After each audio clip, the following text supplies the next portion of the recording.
Hello viewers, welcome to Let's Talk About, which is brought to you by Trinity United Church every Wednesday at 7 p.m., both on Facebook and YouTube. This show provides a platform for thought-provoking discussions on faith, personal development, and social issues, all viewed through the Christian lens. For today's episode, we have a personality profile, and our guest is a pivotal figure across various spheres and industries.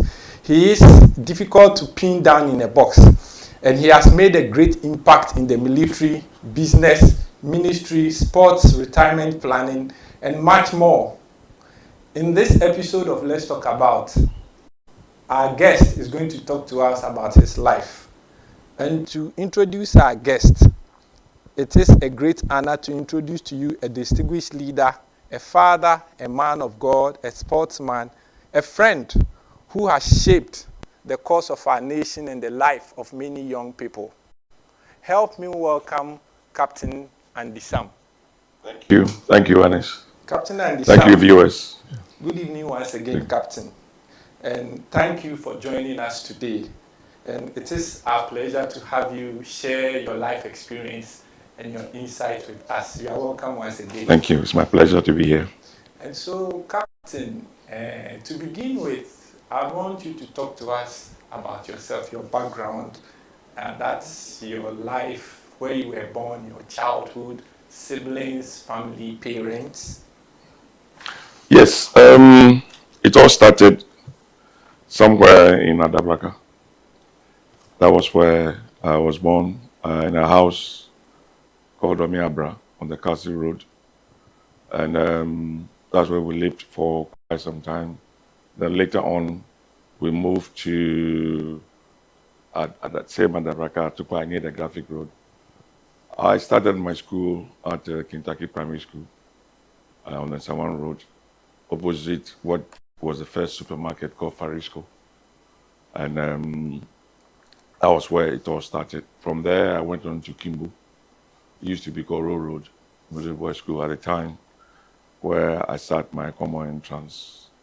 And certainly, then went on to Agisado. But the early part of my life was not easy. We were not very much to do, very well to do. So everything that we needed to do, you have to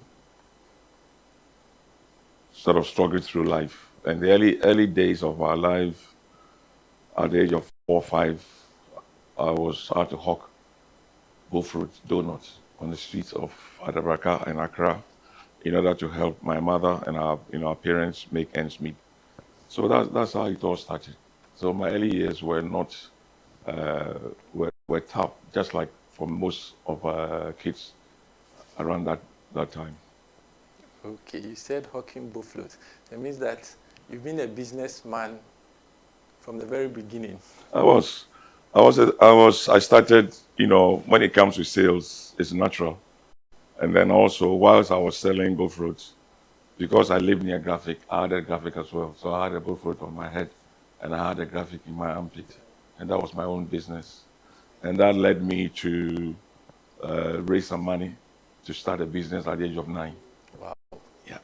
Hiring bicycles when I've gone to sell the go fruit. Somebody looks after the bicycle and then hires it and then takes money on my behalf. Thank you, Captain. You said hiring bicycles. So I would ask, aside the hiring of bicycle and hawking buffalo, what are some of your childhood memories?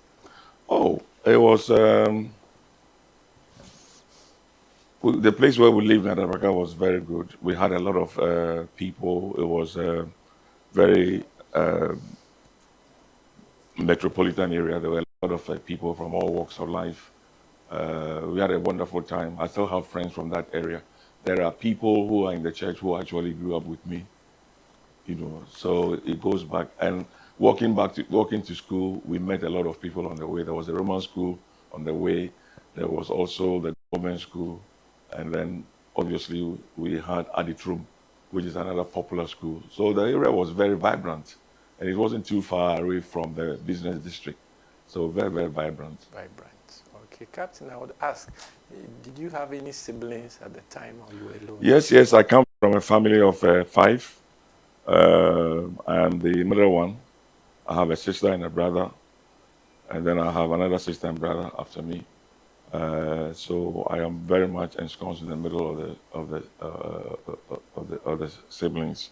So that is how we grew up, and from there, from Adabraka, later on in our life, we moved on to Latebiokoshi. Letebiokoshi.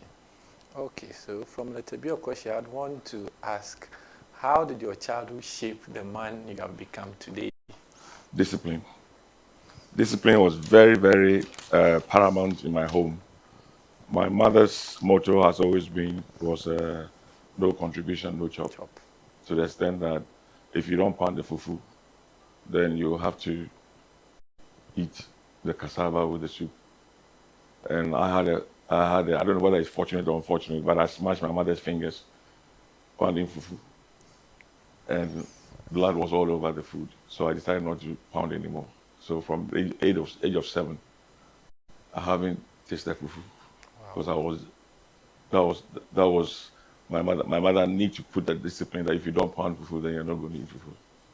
So that was the sort of life that I started with. That everything you need, you have to work for it, and then everywhere you go, you need to make a contribution, and that has, in many ways, shaped, my perspective in life. Thank you, Captain. I want us to talk about your life in Adisadel College. And to start with, why did you choose Adisadel College? Adisadel was, I believe that it was a place that I was meant to be. A lot of the things that I've done in my life, now looking back, which when I started writing, my memoirs, God's Purpose, My Destiny, I realized that there was divine intervention in a lot of the things that I had taken for granted. I sat for the common entrance like everybody else, and I decided 3 times. Why? I have no idea. To the extent that my aunt was helping me do the forms, kept asking me, what about if they don't take you? And I said, well, if I've chosen, I decided 3 times, they must choose me. So that was a kind of confidence, even at that age of about maybe 11 years or 12 years old. I had that sort of, sometimes I wonder whether it's foolish faith or whether it's super confidence. But definitely, I decided to choose me. And for me, it was the best decision that I made at the time. Okay. So how was life in Adisadel College?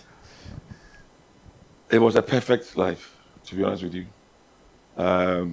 Right from day one, Adisadel is a place where you are allowed to sort of grow into your natural abilities and talents that God has given you.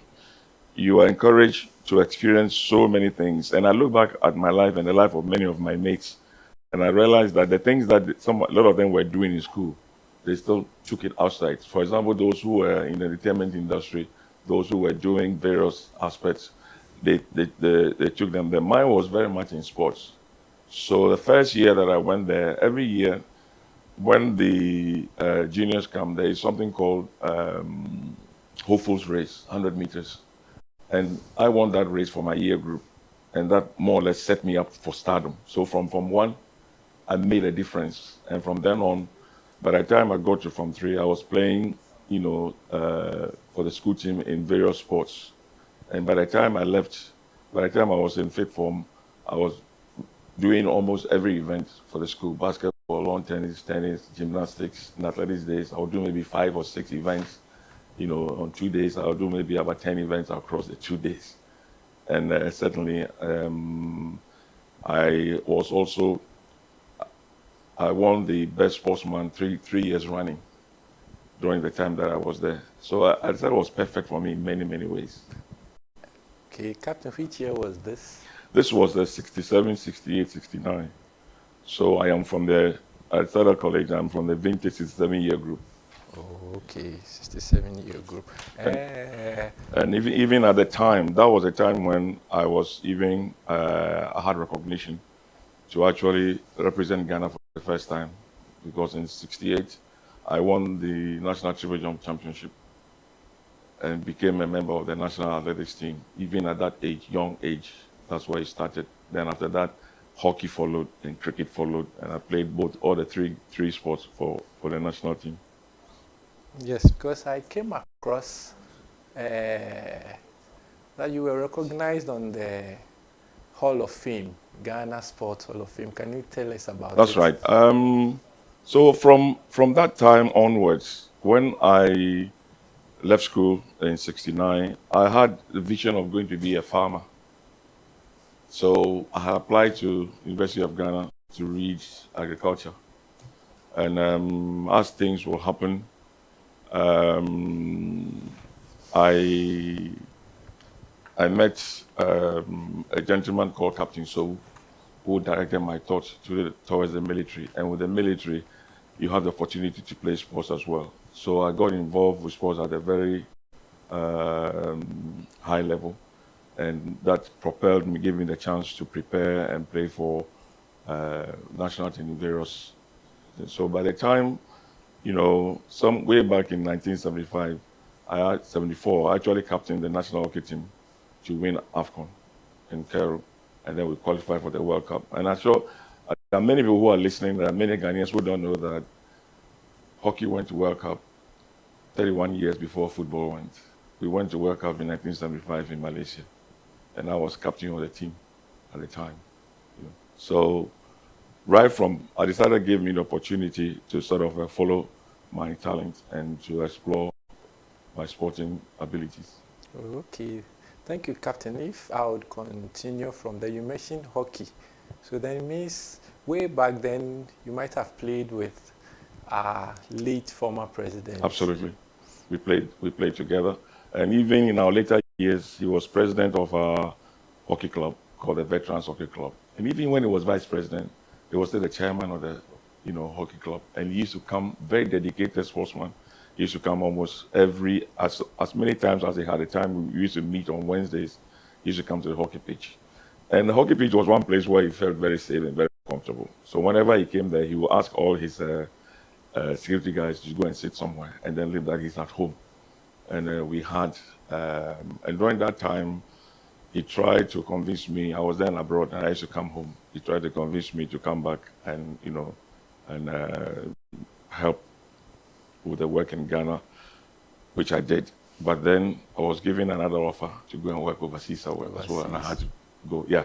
So he was very, very, very, very close to me in many ways. Yeah. Okay, Captain, we'll get to the overseas story.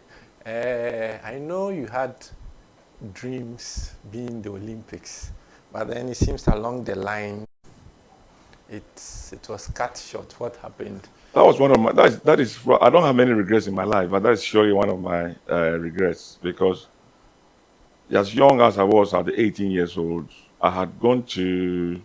We have done a competition in Lomé with a school called Lycée du Tokoin, and I had gone and done 50 foot plus in triple jump, and I was the first person in history of Togo to do that mark.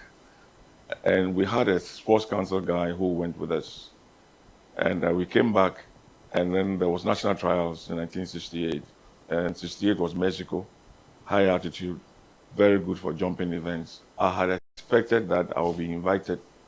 I wasn't invited. So literally I ran away from school on a Friday evening, went to school, competed on Saturday.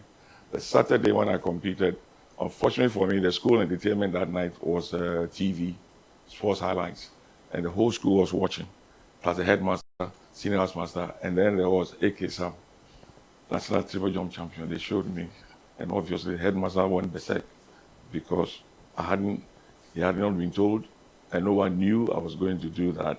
When I came back from school, to school, all my things had been packed. I was then in lower six because they knew that they were going to sack me, because the headmaster had been to my house 4 or 5 times that weekend, and I wasn't there.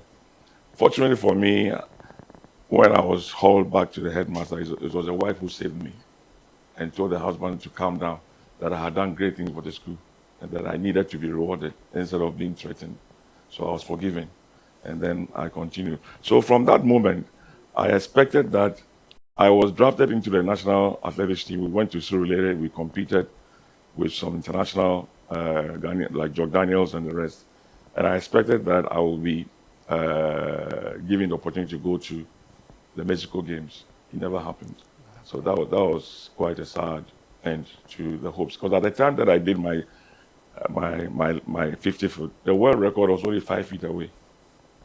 I was 18 years old. I was already doing close to the world mark. So it's only 5 feet away. And if I had been given the chance, I am sure that I would have probably done extraordinarily well. But I wasn't given the chance. I was left behind. And I remember somebody like the legendary Micah Hay was the one who took up my story. And he was very, very angry and asked why I was left behind. But that's the story. Oh, thank you, Captain. Then it means that I would say partially it seems the government at the time, or the sports, I would say, is it if now the sports ministry at the time, they didn't have interest in the hockey? It isn't that I didn't have interest in. I mean, this one is more the athletics part of it. That was the specific athletics part of it. It's because we didn't have, and I'm not sure whether we do, we didn't have a system that finds young people with talent and groom them. And therefore, that was what occasioned, way back, sometime many years later in 2007, I started Aspire Football Dreams, where I scouted more than 600,000 kids, and I gave 50 scholarships for young people of 13, 14 years to go to academies abroad. So it was a pain and the passion of that led me to do that, because there was nothing. I had a talent, and I'm sure if I had been given the opportunity, I'm sure I would have brought honor to the nation, but it never happened. Thank you, Captain. Any memories of Woody Waterfalls? Yes, around that time, the same, honestly, a lot of things happened in that 1968. I was doing geography A-level, and our teacher, lecturer, Mr. Reed, decided that we should go and inspect limestone caves. So we traveled, and we went to, the Friday night, we went to Logbatota, where the Willie Falls were. We went around and climbed the mountain, and we got into the cave around about 9 o'clock. And I was bringing up the rear. So the people who were in front had gone into the cave. Immediately, I got to the edge of the cave. There was a stampede. There were bats that were sleeping in the cave, and we had gone to wake them up. So they started to flutter their wings, and there was, everybody panicked, and everybody started running for the entrance. So as I was getting into the entrance of the cave, I was knocked back into the waterfall and then the pool below. Oh, Yeah. So I fell from quite a height, maybe about 10 stories. And then I fell into the pool. I didn't know how to swim. And I remember very well, I had opened my eyes. I had never fallen into a water body like this before that I could remember. So my eyes, I remember very well, the water was brown, was dirty. I think I must have swallowed quite a few. Then all of a sudden, the next thing I knew, I was walking on the bank of the river. And the moment I got to the bank of the river, there was a Saturday morning, people were washing their clothes. The whole place was full with tourists. Everybody started running helter-skelter, especially the local folks. And then I was there whilst I was waiting for my friends to come down the mountain, because they had to go through the sidewalk, the fetish priest sent soldiers to come and arrest me. So I was taken to the fetish, and he told me that he cannot understand why I have lived, because nobody falls in the river and lives. But I fell in the river and I walked away free. So he wanted to keep me there overnight and do some rituals. So I quietly went to one corner and fell asleep. And he did his ritual. In the morning, he woke me up and then gave me a message. He said, the God you serve him faithfully and serve him well. And I remember, I was only 18 years old then. And God gave me a second chance and gave me my life. I have learned that even since that time, because I've met people who have come from that town, and some of them have come to work for me, and some of them have been my friends. And they say, oh, we know about that folklore. We didn't know that it was you. Yet, Since my incident, the river has claimed many lives as well. So in the history of the town, Logbatota, I was the one person that the river fetish or river god didn't claim. Thank you, Captain. Viewers, one thing I've learned is that who are you serving? And Captain is telling us today that the God you serve him well. The Bible makes us understand that in God there's no middle ground. It's either you are for him or you are against him. So the God you are serving, you should serve him well. Viewers, if you are watching us this evening, we have a personality profile, and our guest is our own father, a leader, a distinguished sportsman, a military man, one who I would say is a friend to a lot of people. You can walk to him at any time and he will gladly accept you. After talking to him, you realize he's like your age mate. He's no other person than Captain Andy Sam. If you are watching us both on Facebook and YouTube of Trinity United Church. Viewers, we continue with our discussion with our guest, Captain Andy Sam. Captain, thank you once again for honoring our invitation. For this moment, I want you to tell us about your military career. How did you end up in the military? I said earlier that I was preparing to go to Legon, and then one day a gentleman came to visit my father. My father was workshop manager for CFAO Motors, and they were servicing a lot of cars that had been bought, Morris 1100, that were bought for a lot of officers in the military. So he had a lot of friends within the officer corps. One of them was Captain Sou, and he came to visit my father one day. He was in the area. Then he saw me and asked my father, "Who is this young man?" And he said, "That's my son. He's waiting for his results to go to Legon." Then Captain So just ordered me to come to Burma Camp the next day. So I went. How do you refuse, soldier man? Those days, the officers and soldiers, they were not obvious like now. Now we are everywhere. But those days, it wasn't easy to find a soldier open like that. So I went to Burma Camp. The moment I got there, he just pushed some application forms in front of me and asked me to fill. There were applications to enlist into the Ghana Armed Forces and go to the military academy. So as an obedient servant, I filled the form. And from then on, the rest was history. Medical exams followed. I was accepted. I went to Legon. I went to military academy in Teshi, and then eventually ended up training in the UK. So, Captain, which year was this? This was 69. 69. That was 69. The summer of 69 whilst I was waiting for my results sometime in about August. So all these things happened, and by October, I reported to the military academy to start my training. That means that you entered very young. Very young. I think I was about 18. Oh, okay. So any memories of the Ghana Military Academy? Oh, after military academy, for memories, good and bad. But I didn't stay for too long. Funny enough, I went in October, and then in December we had a break for Christmas. And I went home to my parents. It was very grueling. The first 2 months was really tough. The first 2 months of military academy is the whole idea when you go the first months is to change your perspective and your context and your atmosphere from civilian, mentality to a military mentality. So it was very hard. Early morning runs, 4 or 5 miles run. But before I went to the military academy, I was a member of the national hockey team preparing to go to Zambia. So I went to the military academy very fit, and that gave me an advantage. The early morning runs and all those things.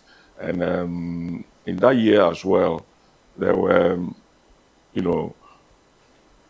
when you come back, you go to training, you come back. There were very hard conditions in terms of, sometimes you have to go without food. It was all part of the training and things like that. So after we came for Christmas, and I had Christmas with my parents, then I think Christmas Day we were having lunch, and then They were asking me when I'm going back, and I said, oh yeah, I'm going back to continue my training on the 14th of January. But maybe we should enjoy this Christmas, because next year Christmas, I won't be here. That's what I told them. And indeed, I got back 14th of January.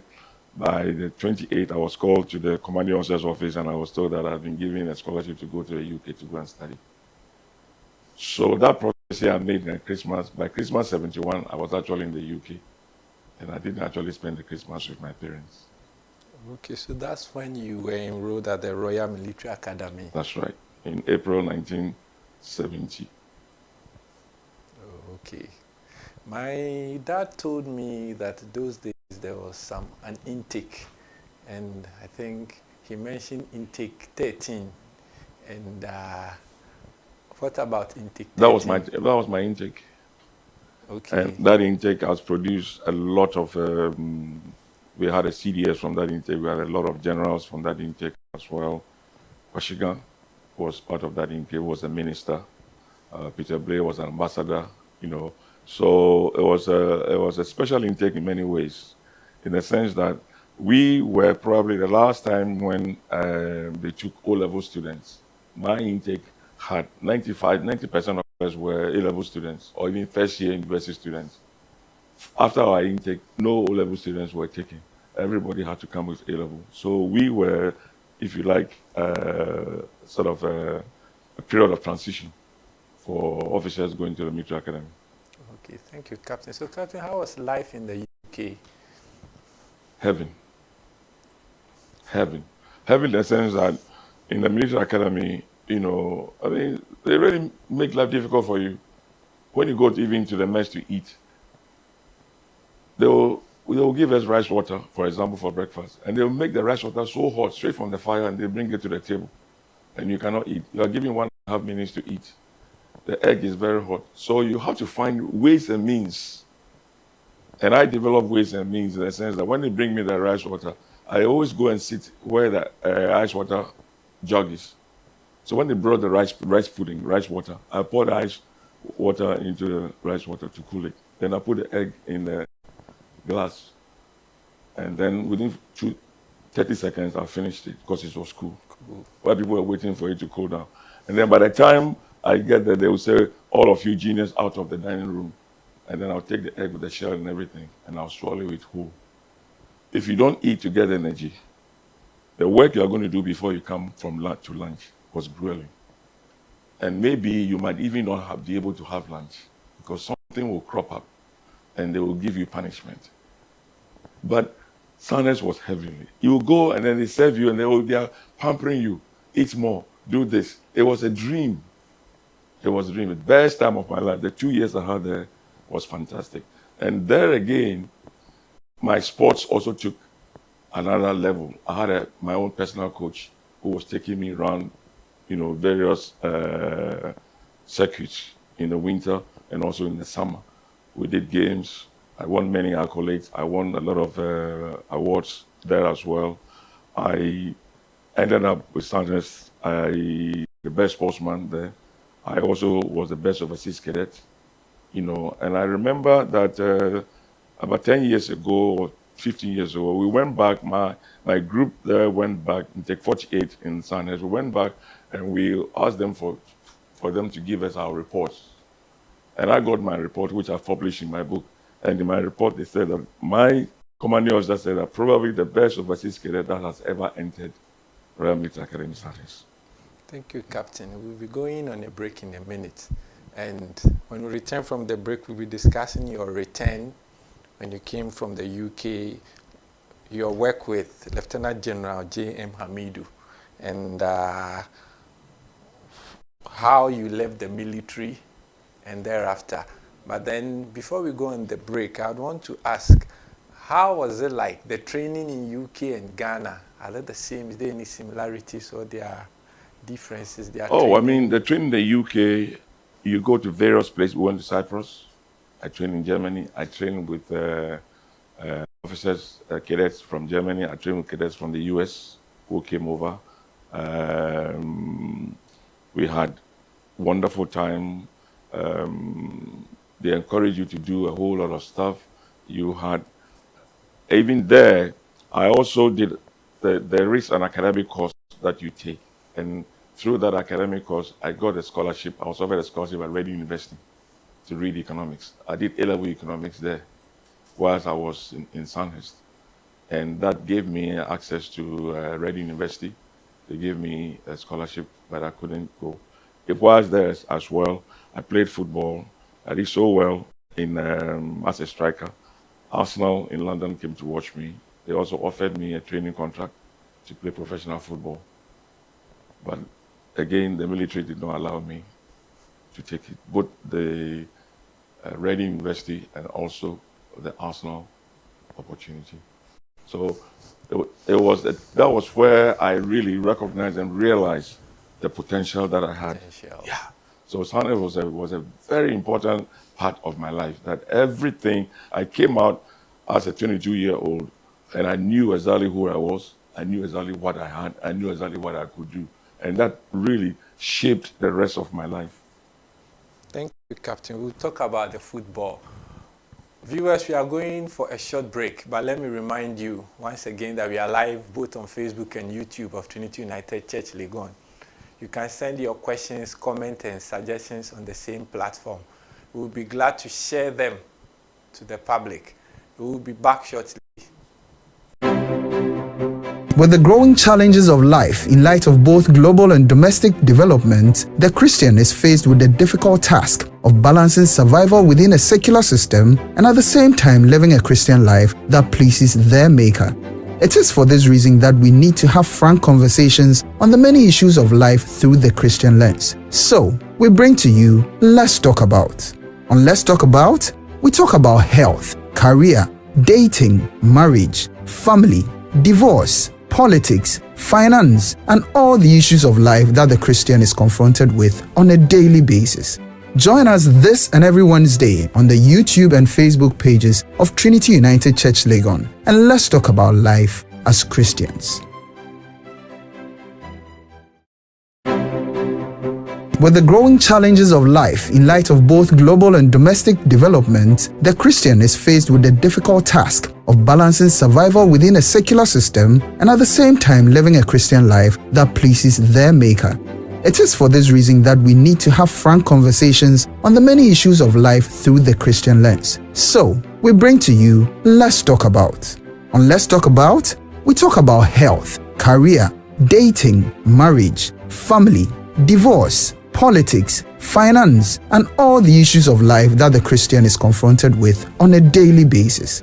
Join us this and every Wednesday on the YouTube and Facebook pages of Trinity United Church Legon, and let's talk about life as Christians. Viewers, to Let's Talk About. If you just joined us, today we have a personality profile, and our guest is no other person than our own Captain Andy Sam. Captain, thank you once again. You're welcome. Before we went on the break, you were about telling us your short work in the Ghana Army, your work with Lieutenant General J.M. Hamidu. Would you like to tell us about? Yes. Sometime in 1977, I think it was, I was posted to the 1st Battalion of Infantry. That was when I came back from the UK. That was where I was serving. And then we went on operations with the UN in the Sinai. And I was the adjutant of the unit. Adjutant is like a company secretary, in charge of nearly administration and everything else. So we went there, and then I was there, we were supposed to be there for 6 months. Before we left, I had actually gone to work as an ADC, ADCOM for General Hamidu. He was then commandant of the Staff College. Then he was posted abroad, so I had to go back to my unit. And we went to operation. Then, later on, he was brought back. And when he was brought back, he was made as Chief of Defense Staff. And then the wife insisted that he didn't want anybody to work, as ADC, but me. Because one or two officers went there and she didn't get on with them. So she asked the husband to get me to come back. So I was in the Sinai desert when the message came that I should return to Ghana. So I did, and it was very, incredible situation because the weekend that I was traveling back to Ghana, that's when the Pope of 32 days also died. So I got stuck in Rome, trying to make a connection with Alitalia for 2 or 3 days. But eventually I came and I served him. So I served with him, and we had a lot of things in common. We loved, travel. We loved tennis. And many people who saw us together believed that this is not a union of somebody and a senior officer and a subordinate. It was more like, somebody and his junior brother. And that was the way a lot of people described us. So we traveled the world. We went all over to, North Korea, to Pakistan, to India, and all those things. Then we came back. And then 4th June, May 15 happened. And May 15, I came very close to death at the back of the Air Force station when he had called me early in the morning to go and verify exactly what was going in Bemakam. And I got caught up in a crossfire between dissidents and then loyal forces. And when you see that, it's not easy at all. When you see the bullets flying over your head. But by God's grace, I was able to escape that. Then 4th June came, and something similar happened. This time, not so much about me, but my boss was almost killed. But what we did was that I was able to extricate him from a very dangerous situation in the house with the soldiers that were there. And I took him to a safe place. And I was monitoring his movements, and we were on the Motorola until General Dati Wellington was shot when he was going to meet him. And he told me that I should come to Bema Camp and meet him there. That was when, So all that time, I worked with him. When FRC came, he served as a liaison officer, government, this thing. I worked with him, and then he decided to leave, and I saw him off. But before he left, we went to see Mr. K. Anaka, who became the vice president to President Rawlings. He was MP for Winneba, who was a friend of the general. It was a Sunday afternoon in July 1981. And as we had lunch, Mr. K. Anaka was telling us all the good things that the PNP were going to do. Because the PNP government was then in power. Dr. Hilary Liman was the president. So as he spoke, he went on and on and on and on. Then I just looked at him and I said, Honorable, why are you going on like this? Don't you know there's going to be a coup? And the whole dinner changed. Everybody lost appetite. What are you saying? I said, you're telling us all these things, but there's going to be a coup. So he started asking me questions. When is it going to happen? Who is going to do it? How is it going to? Every question he asked me, I said, I don't know. Then my boss said, if you don't know, why do you say things you don't know? I said, the thing just came into my mouth and I spoke. So we left. And the journey from Winneba to Accra was very quiet. He was so mad with me, he wouldn't speak to me. 2 weeks later, I saw him off. I was there when I was playing tennis in Bema Camp, when I was told that there's a gentleman called Williams was looking for me. I went to see him, and he said, Dr. Imo Regala, chairman of the PNP party, wanted to see me. And I said, for what? He said, okay, Anaka has reported to him about some things that I said, but he wants to have a friendly conversation with me. There were no mobile phones at that time. So I went back to the tennis court, and I told the people that I am going to Imo Regala's house. And he lives in Nyaniba Estates, I think, somewhere there, or Ringo Estates. And that if they don't hear of me anymore, they'll know where to find me. So I went with this gentleman, and I went for 45 minutes to 1 hour. Mr. Imo Regala spoke to me, asked me in a friendly manner. I said, Chairman, I said it, but I don't know why I said it. I have no other information. He said, okay. He was traveling that Thursday evening by Ghana Airways. And then when he came back, we'll pick up the conversation. So I left and went home. I was having dinner, 7:30, GBC News. Imo Regala was dead. How did he die? People say he was poisoned. It was a heart attack. He died in the plane before the plane took off. And from that moment, nobody called me about that coup, so-called coup prophecy again. But as it happened, in 1981, December 81, there was a coup. Wasn't there? Some of us came to hear of it. There was a coup. There was a coup. So in a way, whatever it was it happened, you know. So I remember one day I was speaking at Happy FM. Somebody said that you make another prophecy, and I said, no, I'm not in that kind of this. But I did tell Keanaka. So in 1982, I met Keanaka on the streets in London, and he saw me and he called me and he said, you warned us, but we didn't listen because nobody believed that what I was saying was true. But who should believe it? Because I didn't have any evidence. But that was it. So when I came back, the next day after Emu Regala had died, I said, no, I had to get out of the country. I cannot remain. So I started to, I had already started plans. I wanted to go to School of Administration. There again, there was a miracle. The interview date came. I wasn't informed by the military authorities. Somebody asked me to drop them at the University of Ghana. I dropped them. Then I realized that there was an interview that day, and I went to the interview, and I had admission to the School of Administration, but I never attended because at the time, I've made another arrangement to go abroad. And the scholarship was pending. Eventually, British Council gave me a scholarship through some miraculous circumstances because it was late in September, early September. All the scholarships had been given. Dr. Bennett saw me, and I told him I needed a scholarship. He asked his people to find me one. They said the British Council one just ended 2 weeks ago. I went there. The guy refused to put my application in the thing. I threatened him. Eventually, he did. And to cut a long story short, I got 3 year scholarship. I got 3 year, I got more than £800 was sent to me, and I went to Leeds University, and that's where I studied. So once I did that, then the coup came in. Even when I was leaving, I was not even given permission, official permission.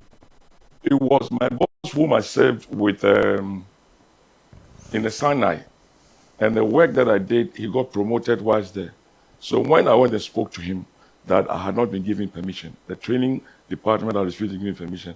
He was the boss of the training director. So he said I should go. He will support me. So I didn't have any official letter. When I arrived in London, I went to the defense advisor. He said, we didn't know you were coming. I said, yes, true. So again, God came through. And if you look at Logbatota and you look at all the other things that have happened, again, even the interview in Legon, even the scholarship that came, God was, God's hand was in it. And when I started to write this book, it showed right from day one how God's hand had been in my life, all through. Even when I didn't have a relationship with him, he was keeping my back. So that's how I transitioned out of the military. And then when I finished, I couldn't come back because I was going to General Hamidu's house almost every time to go and play tennis. So they thought I was trying to plan a coup with some dissidents who used to come there as well. So I was listed as a wanted person, and I couldn't come back. So that was how I transitioned out of the military. One thing you said, God's hand was in this, and it took me back to when you left school to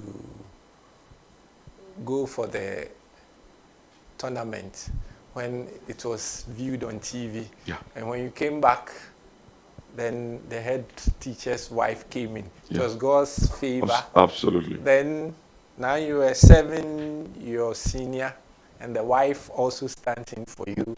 That it's you he wants to come around.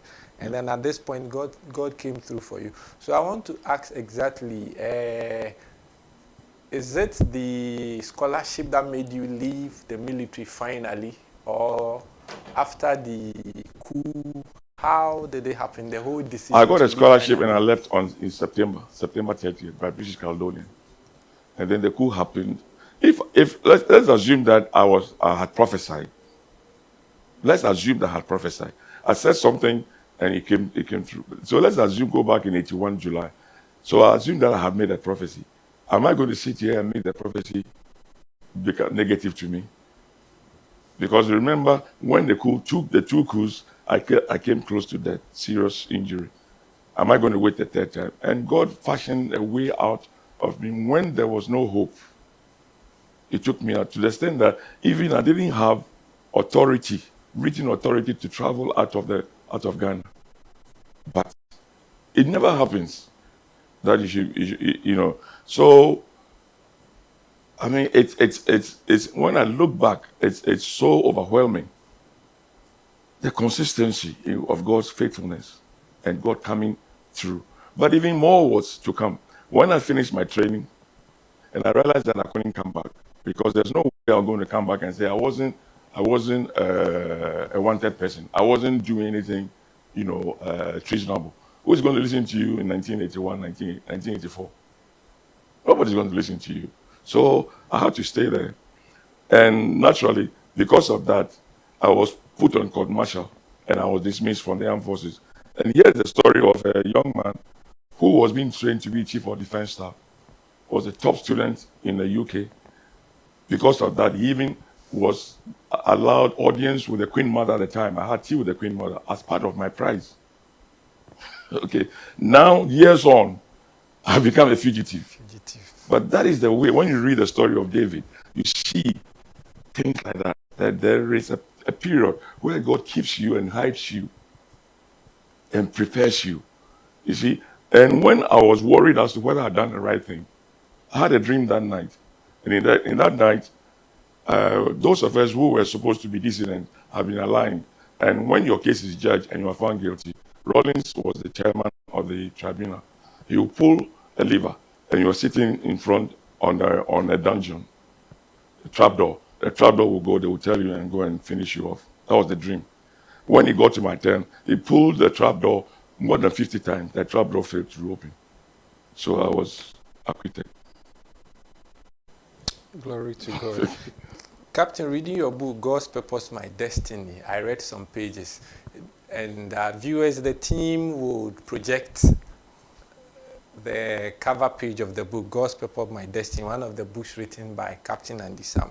And the book talks about you living in England for almost about 20 years. So can you tell us about life in England, your family, and experiences raising your family in England before you finally came back? It was tough in the sense that imagine you are a young officer, you are ADC, you have access to many things, you travel. When Ghana was difficult and people were not getting basic things, all right? I mean, I was dressing in, designer clothes because I was traveling. Somebody even said that even the soap that Andy Sam baths is not Ghana soap. Because whenever they pass behind my bathroom, my soap smells differently. But that was the kind of life that I was living, a privileged life. Then I went back to, because I was not originally given permission to go, I had no money from the military. So, and when the coup happened, that was when they started to regularize. So the December 31st coup was very good for me. All the top people who were denying me were all removed. And my situation was regularized. So it took another 6 months before the money started coming. So I had to sell insurance, sell saucepans, do work. Can you imagine? I went to do something in one lady's home. And then I didn't know the daughter knew me. I was in the home, I was displaying my saucepans and things like that. And then the daughter came and said, "Hey, can I be Captain Pioneer?" After the chance in our town. So it was that kind of life. But you have to do something legitimate to be able to survive. Okay, because I had a family in a way as well. And you had to do that. I went to university. I qualified. I went to be a chartered accountant. I qualified as a chartered accountant. Even that, I had problems with, for the first time in my life, I failed at something. And I had to take 3 months off without pay to go and study and, recover. When we came to the final exam, I had another referral. And if I failed, my visa was going to be revoked and I was going to come back and I lost everything that I had done. And yet in that moment in the exam room, when, everybody thought that the question paper had 5 questions and therefore a lot of people failed, there was a 6th question at the back of the paper that many did not see. I was sitting in the exam room, the middle of the hall, imagine a football pitch, and I was right in the center circle. There was a wind blew my paper, and when the paper fell, it fell face down. There was a 6th question, and I answered the question. Out of 25 of us who studied together, I was the only one who passed. Again, God came through for me. I call it the miracle upon this end. Thank you, Captain. Again, God came through for you. So I would want to ask, all this while, did you have a relationship with God? At what point in time did you... When I failed my first question, it was a shock because you look at my young life, everything that I had done was perfect. I have achieved great things as a young, I was first of my class in many, many things. Then I go to UK and I failed my first important exam. It was a shocker. And therefore, when things were so bad, so bad, and I knew that I was facing deportation for the next exams, one night I went down on my knees. All I said was, God help me. That night, shortly after I had gone to bed, I felt a hand on my shoulder. I turned around and I saw a figure of a man. I saw a figure of a man, long beard. I couldn't see his feet. His feet was hovering above the floor. He had piercing gold eyes. He had a gold belt. He had sash. He had a shining white dress, gray hair. And he looked at me and he said, do not fret yourself. You were created different. That's what he said. In a flash, he was gone. Later on, reading Daniel, reading Revelations, I got to know that it was Son of Man who visited him. It was Jesus Christ himself who came to my bedside that day. Because I had called God for help. And I said, I didn't pray for long. No fasting, no rituals, nothing. All I said was, the broken soul, the broken heart that I took to God. I said, God help me. Because I was finished. I was the end of my tether. Again. And through that, all that confidence, that was what God did on that faithful exam day. So when we finished, we all went to the pub to have a drink. And everybody was there and everybody was saying what a terrible exam that was. Then one of my friends, an Indian, Manjit, one of my study partners, he said, Andy, how did you? You haven't said anything. I said, Manjit, I haven't said anything because I will pass. When I said I will pass, my voice carried right through the anteroom. And everybody turned around, and you can imagine the expertise, the sort of thing they said, to my hearing. But when the results came, I had passed. Manjit came and said, tell me how you did it. I give him a testimony that I serve a living God. Manjit is Hindu. He started coming to my church. He started the exams the next 6 months. He passed all the 6 papers that he had to do. He even had an award for financial accounting. That is what our God can do. Thank you, Captain. Talking about sharing your testimony, it brings something to mind. Full Gospel Businessmen Fellowship International, they sharing their testimony. And I want you to tell us, before Full Gospel, I want you to tell us about World Vision International and your role. So I came across an article where your name was mentioned. Yeah. When all these things happened, I left. When I qualified,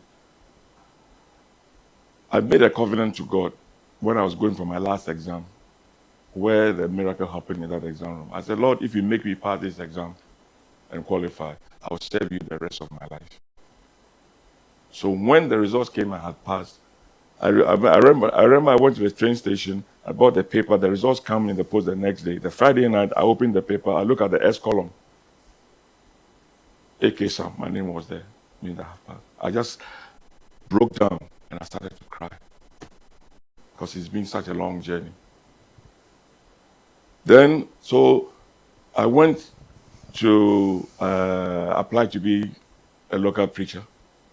I did a local preacher exams in 1992. And when I finished the local preacher exams, again, God's hand was on me as well. The result that I had never been seen in the history of the British Methodist Church. So they sent a delegation, including the leader of the conference, which is the layman who was in charge of the highest lay person. and then the ministers to come and see my minister that they want to have a meeting with me. And when they did, they offered me 4-year scholarship to go to the Methodist seminary at Cliff College in Staffordshire. I told them that I'm going to think about it, and I never went back. I did a Jonah. Captain, you never went back, but recently you were ordained as a Reverend Minister. So when this second one came, I knew it's redemption that God has given me. I had no choice. I had no choice. Because Jonah ran away once. I couldn't run away twice. I had to. I said, yes, Lord, if that's what you want me to do. But you see, as I explained to people, it is not the ordination that is going to start me on my journey. I had already done the journey for 30 odd years. And this is preparing me for the next stage of the journey as well. And that was what it was all meant to be. So this second time, I wasn't going to run away. Thank you, Captain. As we having this talk from Trinity United Church, so I would want to ask, how did you join Trinity United Church? I was in Obuasi. It was Obuasi Football Club that brought me to. Are we going to talk about football? Yes. Okay. So Obuasi Football Club, when I left Obuasi under very serious spiritual circumstances, certain things happened, and I had to leave. And I came to my house here in East Legon, where you came last time, and I was looking for a church to come to. So I went to ANC Mall, and I met Sister Adele Edith. And as we were talking, I said I'm new in the area, and I asked her. She said, "Oh, come to my church." That time it was Reverend Fayose who was here. So I came. This was 2006. And that was how I got to Trinity. It's been 20 years, in that time. And it's been a very symbiotic relationship, personally for me and also for Trinity as well. And from then on, it was through Trinity that I was invited by one Dr. Kusiapia, who used to be here, he used to worship here. Yes. And to go and speak at a full gospel event. And it's rare for somebody for the first time to go to a full gospel event and be the main speaker. But I was, and I spoke. And I actually invited myself to membership. And then I was given a chapter. 2 months later, I was given a chapter to birth, a chapter which had not been birthed. With new faces, we birthed the chapter, and the rest is history. Thank you, Captain. Talking about football, it seems growing up you are multi-talented: hockey, cricket, athlete, football, and all that. So I want us to talk about Ghana Football Association. At a point in time, I know you were engaged with GFA. Yeah. Dr. Sam Jonah is my classmate, and he knows he knows who I am and what I can do. And when he was at Obuasi, Mines, he was trying for me to come. He offered me even financial controller, director of finance job way back in 1997, but it wasn't the right time for me to relocate. So one day, my father died in 2000, and I was coming to bury him. Then I met him at the airport. He said, "Oh, when the plane takes off, come and let's have a chat." I mean, I was in economy, he was in first class. So I went to first class. And I went there and we started to talk. And then he said, "Look, I'm going to make an offer you cannot refuse." I said, "Go ahead." He said, "I want you to come and take over the football club." And he knew that I can't refuse. So that's how it started. So I went to Obuasi in 2003.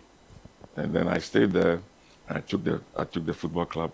And I was there when I went through a whole lot of difficulties, in the sense that, there's a lot of spiritual football has a lot of negative spiritual influences because of, people doing all kinds of things. The first time I went there, one of the supporters stood up and he said,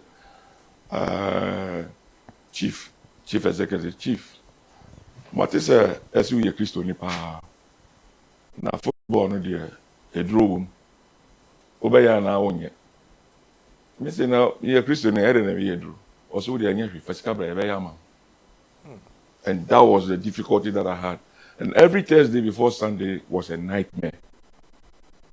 And because I wasn't allowing them money to go and do all those things, they resorted to Aluta to try and get me sacked. It didn't work. They sent armed robbers to my house. That night, I don't travel usually in the night. That night, God took me out of the house, brought me to Accra. Then, when that didn't work, they tried spiritual means. They went to Malams. The Malam will come and tell me that, oh, they gave me 7 million to buy a cow to exchange for my life. And whilst he was doing his rituals, somebody came and warned him that does he know the soul, the source of the soul that he's trying to kill? And that if he touches me, there will be a curse on his family that will never be removed. So then he came back and he said, go to Obuasi and beg the gentleman home. So that morning he came and I said, I don't have anything to do with you. It's you and your God. So they went, when the Ghana Malams did not work, they went to Benin. And they were proud to come and say publicly that they went to Benin. But the things that happened to them was incredible. Those who died. Those who had stroke, even some of their parents. Me, I was there when they called me and they said that, it's called the chief. And that was the story. So because of that, I had to leave Obuasi. And as part of the whole thing, before I left Obuasi, I was approached by Alhaji Gusa that he wants to nominate me for presidency of the GFA. So, and I said, I don't know how to campaign. They said, you campaign for me. I said, okay, you go to Accra and ask the people whether they vote for me. He came and he said, me, I like things finching, I like things honesty, I like things transparent, and this thing, that they can't vote for me. So that was the end of the story. Not easy. Viewers, Captain said he was the chief executive. Yes, he was the chief executive of Ash Gold FC. Ash Gold FC. Those days in Obuasi. Captain, which year was this? This was 2003 to February 2003 to 2005, 14th October, when I left Obuasi. Oh, so it was current. Yeah, that's about, when I left Obuasi, I came straight here. Okay, Captain, talking about football, I know you have Aspire Football Dreams project. And at a point you mentioned Arsenal. I want you to tell us briefly when Arsenal invited you, how did you go there? The day Arsenal came to watch me, I think they have been, my coach used to play for Chelsea and he was known, Rombell, he was known in the football, this thing. So I had told some scouts. So they sent scouts from London to come and watch me. The day they came, I think the match, I scored 4 goals of that match. So immediately I didn't even know the scouts were there. So they approached me and asked me, would I consider coming to Arsenal to come and train? And I said, well, I'm a military officer. I finished my training. They should write me, they should send a request and we'll see. And obviously, the military flatly refused for me to pursue it. But as fate will have it, my son played for Arsenal when he was young. And my grandson plays for Arsenal right now. Talking about sons, how many do you have? I have 2 sons, both of them professional footballers who are retired. Okay, Captain, I want you to briefly talk to us about the Aspire Football. I know you've given scholarship to about 50 boys who have gone out there. Someone is watching us who would want to join. Someone has a little brother, a little sister. I want you to tell us about it briefly. Unfortunately, the project ended. It was a 10-year project, and it from 2007 ended in 2016. And the greatest joy that I have is that Ghana's third goalkeeper that went to the World Cup in Qatar, Manaf Nuruddin, Abdul Nuruddin, was a boy that I picked up from Abosokai. And he went on to play for the Black Stars. So I felt God gave me the opportunity to shape the lives of at least 15 boys. Not only that, but their families as well, because we took care of the families as well. And we were able to impact on their socio-economic life. And it changed their life completely. And throughout the 10 years, we screened more than 600,000 kids in 100 centers with over 450 volunteers. It was the biggest scouting project ever done in Ghana. And we also gave equipment. Every year we offered equipment more than about €500,000 for 10 years. So that's about €5 million of equipment that we brought into the system. Thank you, Captain. As a church, Trinity United Church, we just launched a multi-purpose court, and I want you to give us an advice how to go about it, sports evangelism. When I went to Mauritania, there was a law against proselytizing the Muslims. So I resorted to football. And I am so pleased that God led me to bring a lot of kids through. Again, it was the experience I had in Mauritania that brought me to do what I did for Aspire. But more importantly, it taught me a way that, look, the Lord's work must be done, regardless of where you are. And even in the face of, threats, because if they catch you doing evangelism, it's punishable by death, by law. So football was what we did. And the kids, I started with my company, football. I set up a football, company football team. And they used to come to me, the leaders used to come to me at night. They could do mostly at night. They would, instead of taking the shortest distance, about 200 yards, they had to take a mile because my house was being watched by Secret Service people. So we take the group, we go to a village, clear the park, and then we'll play football, and then we create a team. My church in the UK supported me. Every year they would do the Mauritania Day, they would collect funds, and then I'll tell them, buy football equipment, buy trophies, and they will bring, and then we'll go, and then we'll travel to the villages, and then we'll set up football clubs. And I'm so pleased to say that there's one guy who, for a Muslim, was led to Christ, and he's now a senior pastor in Ivory Coast.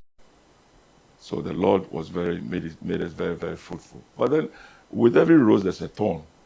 And again, I was also sent to a Marabu, a Juju man. And I was found in my kitchen. I was in coma for about 48 minutes. When I woke up, I was in an air ambulance, being taken to Senegal. Again, the Lord came through. But even that, when I got to Mauritania, a letter was sent to me anonymously, said that you will not leave place with your life intact. That was 1996. We are in almost 2026, 30 years on, and I'm still alive. Oh, glory to God. Captain, in your last words in your book, you wrote to be continued. So how do you reflect on your journey so far in life with God and possibilities ahead? Your final remarks. Oh, a lot of things have happened since I finished the book. The COVID was a great opportunity, sitting at home, doing nothing. And on the 17th of March 2020, my first granddaughter was born. And when I saw the pictures, I was in devotion, the Holy Spirit spoke. I said, you must be the legacy for this church. So I started to write, and that's how it came about. But since then, many things have happened to me. I've gone to Senegal to try and set up other villages to go to Costa Rica, to Barcelona, to all those places, and also to Niger. And all those stories have got to be written. Recently, I did some work with the Men's Fellowship here, which you came to. And even in that Men's Fellowship thing, 10 people gave their lives to Christ. And 5 of them have been inducted into full gospel membership. So there's still a lot of work to be done. And that is what the To Be Continued Phase 2 is all about. The Phase 2 will now be about global impact. In 2018, the Lord spoke to me in a hotel room in Las Vegas, showed me the globe, told me exactly what it was about, and led me to when the church put their hands in Paul and Barnabas, and God said, set apart for me those two for the work that I have for them. When they prayed for them, they went to Cyprus. That was the message God gave me in 2018. So ahead of me, there's a lot of global impact. And that's why the food gospel is so important. I've been to Miami recently, and I was able to share my testimony, and the guy decided to join food gospel. He was already a Christian, decided to join food gospel. So Aluta continue. Thank you once again, Captain Andy Sam. It was a pleasure having you join us this evening to share with us your life experience and insights. We've been blessed, and on behalf of the team, the producer, the directors, and all Trinity United Church, Let's Talk About.